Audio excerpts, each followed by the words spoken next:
got some what ifs. Some what ifs all across college football. Let's start out here when it comes to Ohio State and Jeremiah Smith. What if Jeremiah Smith is wide receiver 1 for Ohio State? Now, I know what you're saying. Hey, JD, Emeka Egbuka, he's back in Columbus. He's still on that roster. 100% true. And with me saying this what if around Jeremiah Smith, with him only having, I believe, like 1 or 2 practices under his belt at this point, that's not me saying that Emeka Egbuka somehow falls off the face of the earth and has a lesser season. I'm not saying that. My what if here is, what if Jeremiah Smith is all that he's billed to be as a high school recruit as soon as he steps foot on campus in Columbus, Ohio, as soon as he hits the grass for game 1 for Ohio State? How much would that change about this offense? Because Jeremiah Smith, for those of y'all unfamiliar, the number 1 player in the country, not number 1 wide receiver, number 1 player in the country for the class of 2024. Freakish athleticism. I mean, he's about Marvin Harrison Jr.'s size right now as a true freshman. And that's not saying Marvin Harrison Jr. as a true freshman was the same size as Jeremiah Smith. That's Marvin Harrison Jr. last year is the same size as Jeremiah Smith, right in that 6'3", 215 range. That's wild.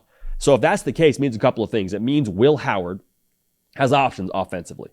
It means you can stretch a defense by getting the ball to Emeka Egbuka. You can get the ball to Jeremiah Smith. Those are both 2 real options for you. And then on top of that, if you're the safeties, if you're the linebackers, you gotta give a second thought to the pass game when you're playing Ohio State.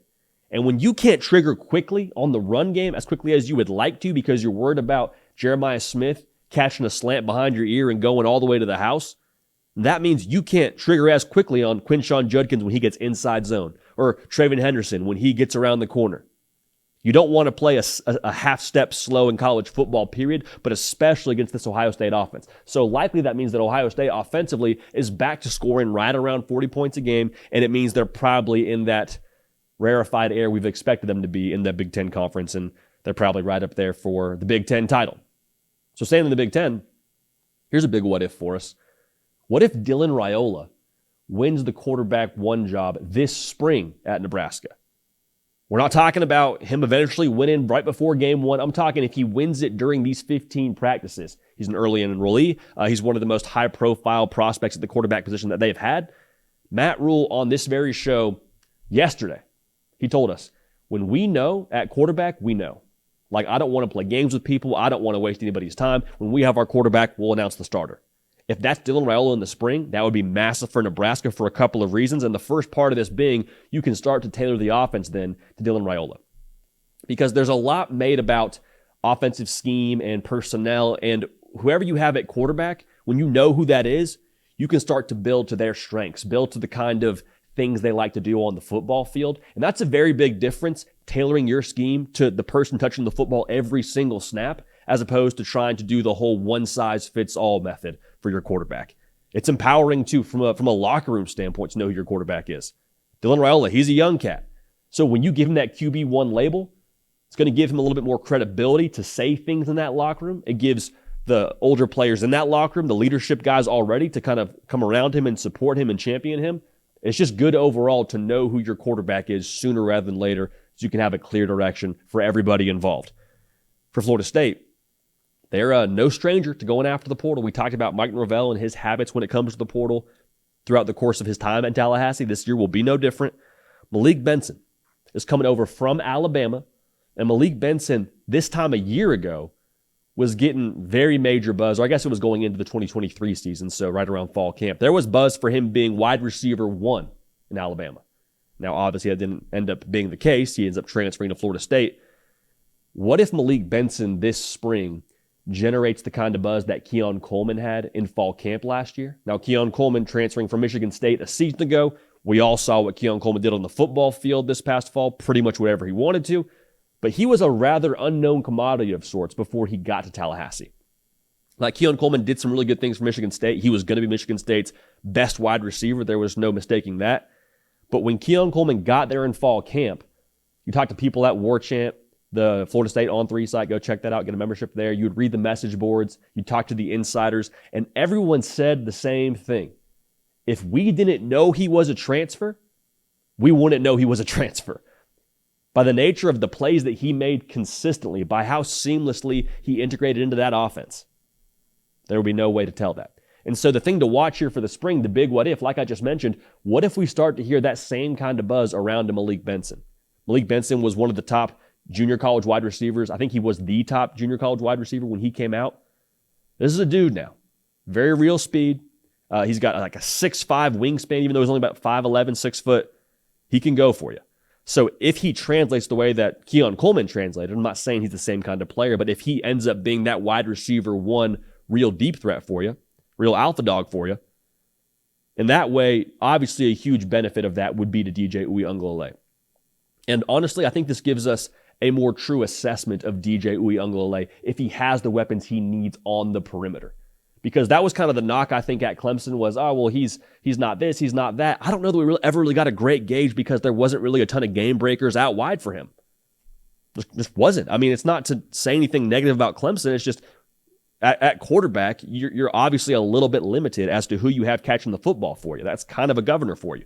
Now, a good quarterback will elevate you, but I think Malik Benson, if he can be a true wide receiver dog for them, a true wide receiver one kind of dog for them, that's going to keep Florida State's offense multiple, and that would obviously change the ceiling of what Florida State can do in 2024. Speaking of the Sunshine State, let's talk about a player who transferred out of the Sunshine State and is going to some colder weather. That's Tyler Van Dyke. My what if for TVD is, what if he is back to his old tricks? What if he is what Tanner Mordecai was supposed to be in 2023 for Wisconsin? Because that was kind of the thing for us on this very show. We were telling you, like, hey, they're changing the offense. Phil Longo going a little bit more of a modern style of offense because they're going to push the ball downfield.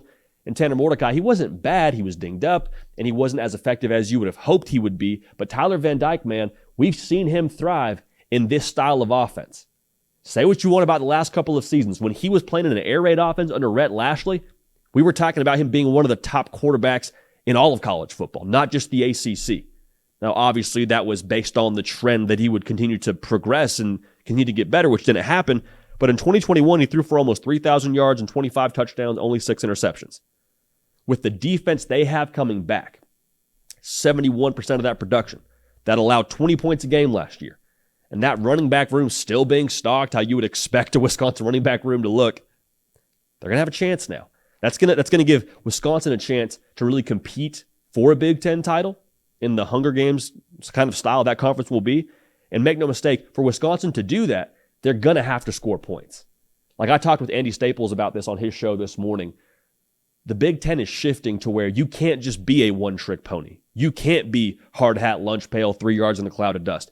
You might be able to do that and go, 8-4, 9-3 on a good year, but to win the Big Ten, to win double-digit games, you got to be able to score with the Oregons, to score with the Ohio States, to score with the USCs.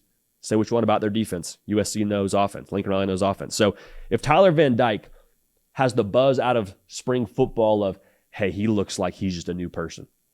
Hey, he looks so comfortable. He looks like he's in complete control and command. And those will be things that we're just taking a temperature of, but would tell us a lot about the direction of Wisconsin. That would be massive. That'd be massive for Wisconsin, be massive for the Big Ten and that whole conference title race. Last what if to get to here. We'll go out to College Station, Texas. This is just very, very broad, but I think we're going to learn a lot about it this spring. What if Texas A&M gets the structure right? And when I say structure, I mean culture, I mean way of doing things, and I mean the little things. The little things. Tex Ags, Billy Lucci and company, I mean, they're the best in the game covering Texas A&M. It's not an on-3 affiliation. We're just giving credit where it's due. When you read the message board over there and you hear the intel, you hear the buzz, notice what players say about the way they do the little things. This is something we heard about in Nebraska last year. The focus on how you go to practice, what you wear to practice, what you wear to workouts, being able to be on time, eating the right things. Just the level of attention to detail is so massive in college football because if you do enough little things right, pretty much every coach across the country says this, they add up to the big things. And that's the thing with Texas A&M. We've never really questioned the engine out there. The portal's done what the portal does, man. It's going to give and it's going to take, and it took a lot from A&M, but still, there's a lot of talent on that roster, more than enough to win with in 2024.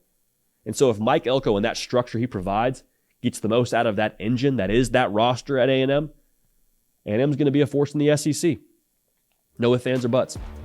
So those are our big what ifs for volume 2 of spring football. Only have so many more of these left. Get at me on socials, okay? JD Pickell, Twitter, Instagram. Let me know what your big what ifs are for the college football spring season. Hey y'all, thanks so much for watching. Subscribe to the channel here to make sure you don't miss an episode of The Hard Count. Also be sure to check out other videos on the On3 YouTube channel.